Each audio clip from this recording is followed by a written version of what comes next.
Hello, everyone. Welcome to this next episode of the Church Encourager podcast. It's Doug and Steve here. We're excited to jump in today. Dad, you had Kingdom Influence, Part 7, and we started our weekly walkthrough of the Beatitudes over this next season leading up to Easter with Matthew 5:3. Blessed are the poor in spirit, for theirs is the kingdom of heaven. And we've talked about it over the last few weeks, but maybe you can kind of just give us just a little bit for today as well. How does our culture's definition of blessed, or blessed as you like to say, differ from Jesus's definition in the Beatitudes?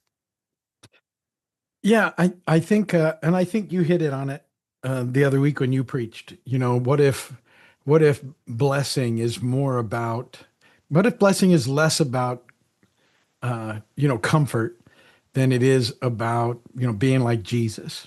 And I think that's at the heart of it. These Beatitudes are so countercultural. If you really take a moment at what our culture does and says and believes and listens to, and where we sort of put what we value, this is absolutely undoing it. And yet one of the funniest things I think was the realization that it was undoing it 2,000 years ago. So the culture is what it is. It changes, but it's still doing those same things. So I think it's about where we what we see as what's really important and what we value in the culture and how different that is with what Jesus says and does. And then if you're looking for it, I've been in some situations recently when I've had the Beatitudes in my mind, and then just where people are at and the things that they say, and I go, these are, good folks and doing some good stuff, but it's so opposite of the heart of what Jesus was getting at in the Beatitudes, which is kind of a reminder to me that I have to be sort of looking at these things all the time. What is blessed? What does it mean to be poor in spirit, and how does that work? And next week we move into the whole, what does it mean to mourn, and that's a pretty heavy message, and it's hard, because we don't want to get stuck there. And yet you have to press through that to find life. So there's a lot going on, and I think our culture likes to really sort of dismiss things where possible and not do some of the deeper stuff that's really required, and that what Jesus is calling us to is that deeper walk with him, because that's where life is, and that's what blessing looks like.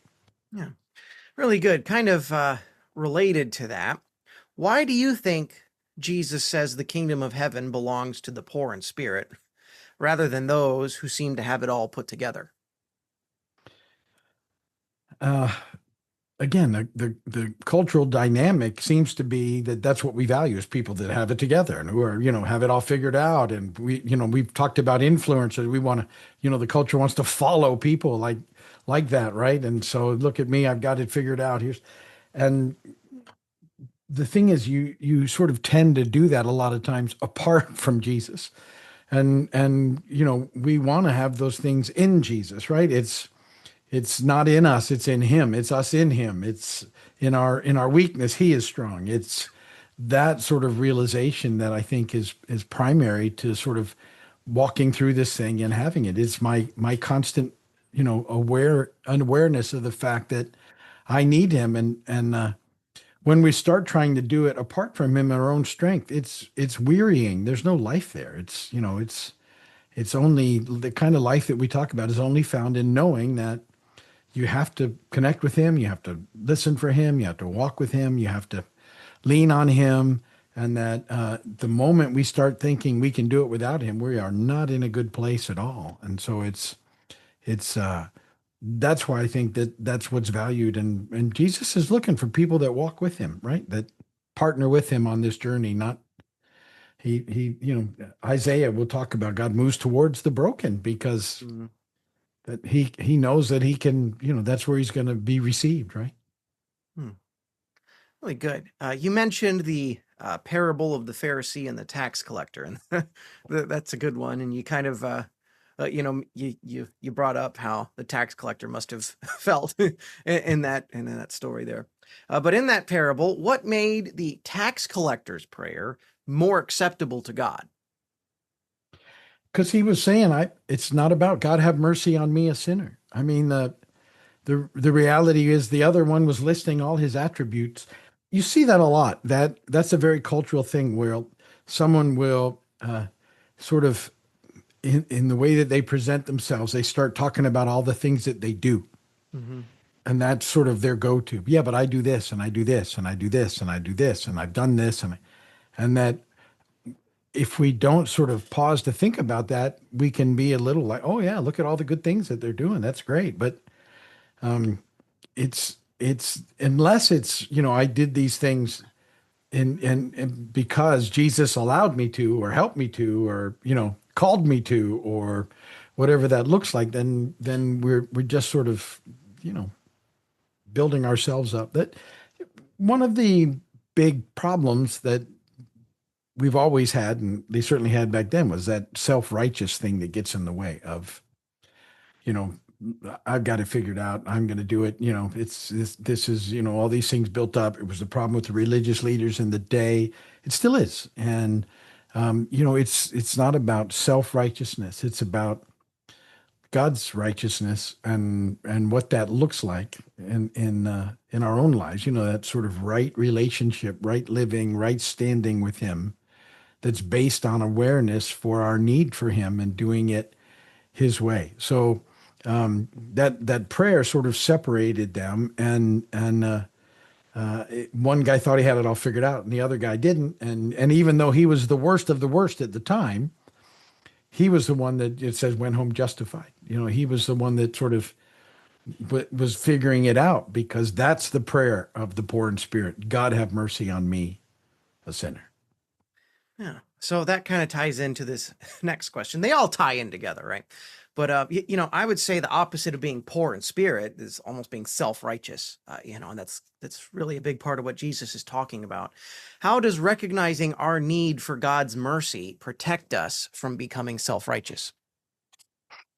Yeah, and I was kind of getting to that, and we'll go into it again. If you're not aware of the fact that you need God, you will become very legalistic, very critical, very sort of rule following, and you will make it difficult for people to find their way to God, because the next thing that happens when we're not leaning on God's mercy and grace is we become like the Pharisees and we start dropping rules on everybody.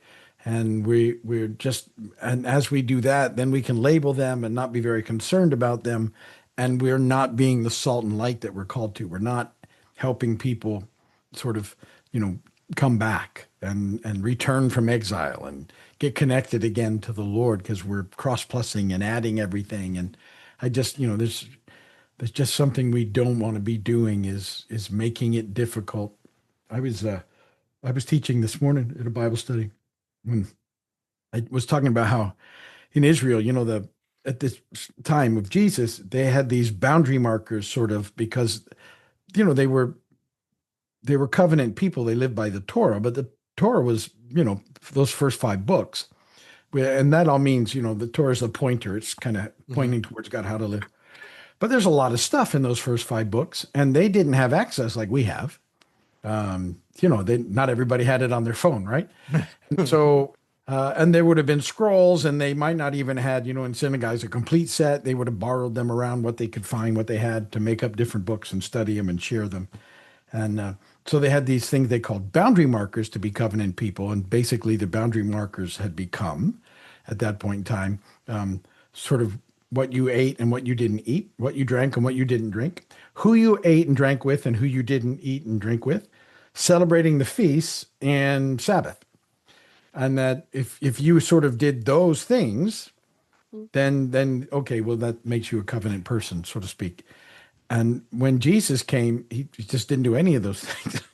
And that's why they were so frustrated, because he called him a glutton and a drunkard because he ate with everybody, and that was messing their brains up, because their boundary markers were such that was beyond.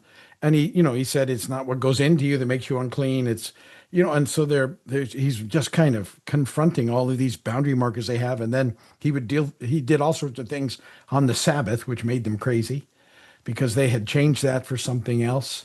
And so, It's very easy if you're not staying in relationship with God and being, relying on his mercy and grace and keeping your heart soft before him, that you'll begin to rely on how well you're doing the rules, if you would, and that will make you self-righteous. And then you sort of lose the plot, which is what happened to them, and why it's a big deal. So we have to be aware that I think I've said this before, but sometimes it feels easier to just say, what are the rules? I'll do those. Mm-hmm. And yet we're called into relationship. And so that takes time. And you have to decide that you want to hang out with the Lord. You want to read the Bible. You want to pray. You want to listen for Holy Spirit. You want to listen for that soft voice, that, the quiet, constant quiet voice of Jesus, rather than all the loud, busy stuff that's going on. So you won't do that if you don't think you desperately need him. You'll just start to substitute for other things. Yeah. Hey, we ran into some tech difficulties. We decided to end the recording here. Hopefully it's still recorded what we did, or we're going to have to redo it. And anyway, thank you for listening to the Church Encourager podcast. Be with us throughout the week, and this weekend at Keys Vineyard Church, we'll be with part 8. God bless you all. We will see you soon.